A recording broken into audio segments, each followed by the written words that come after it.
Ayyee akkam jirtu hordoftoonni fi dhaggeeffattoonni YouTube chaanaalii kan keenya. Nageenyi kan koo bakka isin jirtanitti isin qaqqabuun isiniin jedha.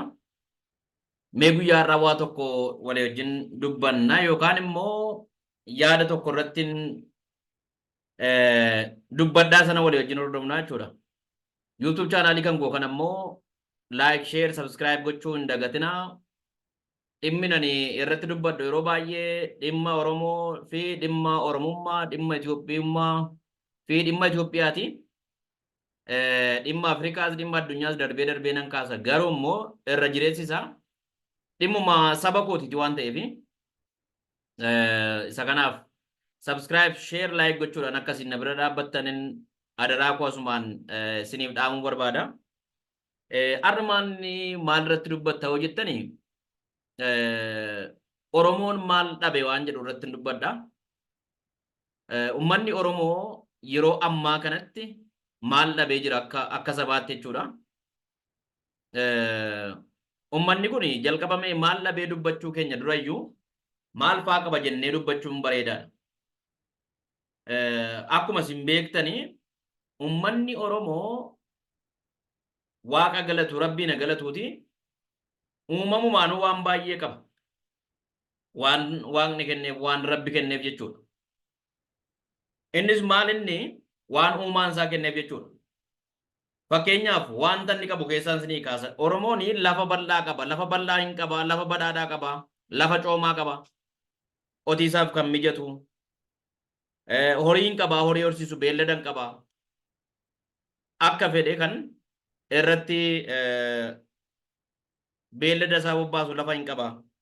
Qilleensa gaarii jireenyaaf, hojiidhaaf mijataa ta'e hin qaba. Oromoon tokkummaa hin qaba. Oromoon tokko afaan tokko qaba, aadaa tokko qaba, safuuf duudhaa tokko qaba.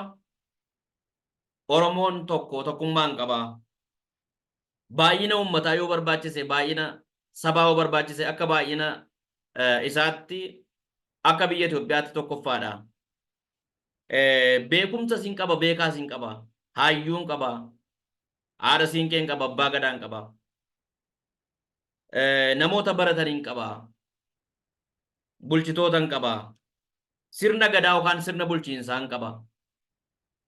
Kan mataa isaa jechuudha, kan akka aadaa isaa, safuu isaa, duudhaa isaa eeggatee itti fayyadamu sirna bulchiinsaa kan diimokiraasii ammayyaa caalu sirna gadaa hin qaba. Aadaa bareedaa qaba Oromoon. Safuudhaaf safeeffannaa bareedaa qaba. Duudhaa ganamaa qaba. Duudhaa jiruuf jireenyaa qaba. Aadaa wal kabajuun qaba. Xinnaan guddaa kabaja. Dubartiidhaaf kabaja qaba. Daa'imaaf kabaja qaba. Uumamaaf kabaja qaba. Uumaadhaaf kabaja qaba Oromoon. Kanaafi wanti Oromoon qabu waa muraasan maqaadha malee hedduudha dubbannee hin dandeenye. Haa ta'uyyuu malee Oromoon yeroo kanatti maal dhabe? Yeroo nu amma jiraachaa jirru kana keessatti Oromoon inni Oromiyaa keessa jirus, Oromoon inni haala jirus maal dhabe? Inni guddaan isaa nageenya dhabe Oromoon. Nagaatiin jiru, nageenyatiin jiru. Peace jennu jechuudha. There is no peace. Tarii yeroon kana jedhu Oromoon godina Wallaggaa Arfaniitiif gujiidhaan ala jiru nagaa qaba jettanii yaaduu dandeessu. Yookaan immoo Shawaa lixaa keessa jiru irraa kanaaf inni kaan nagaa qabachuu dandeessu.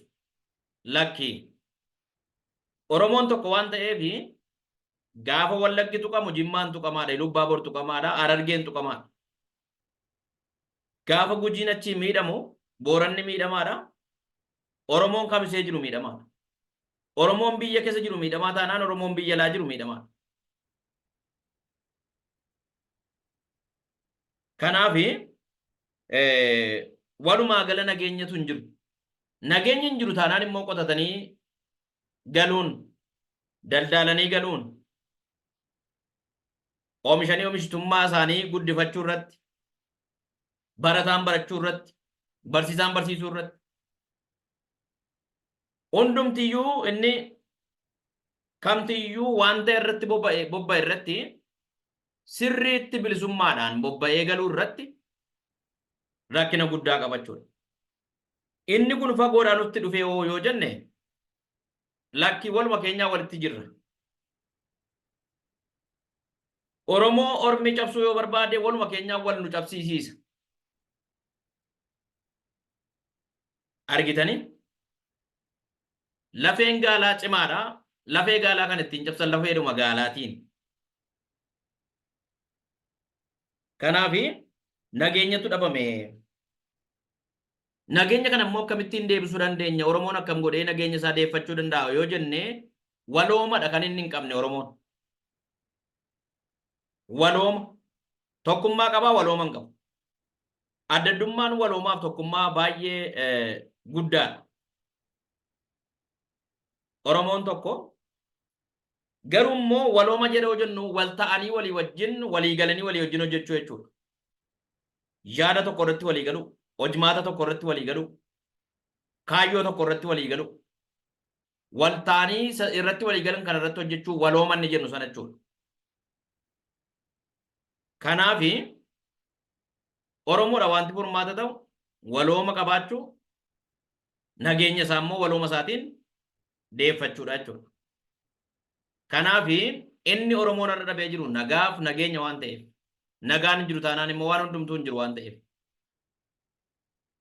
nagaan dhabee jiru uummanni kun uummata nagaa barbaadutu ta'ee jiru uummata nagaa jaallatutu ta'ee jiru uummata yeroo hundumaa gaafa ganama ka Oromoon maal godha akkam bulte nagaadhaa waliin jira nagaa ooltanii waliin jira saatii boodammoo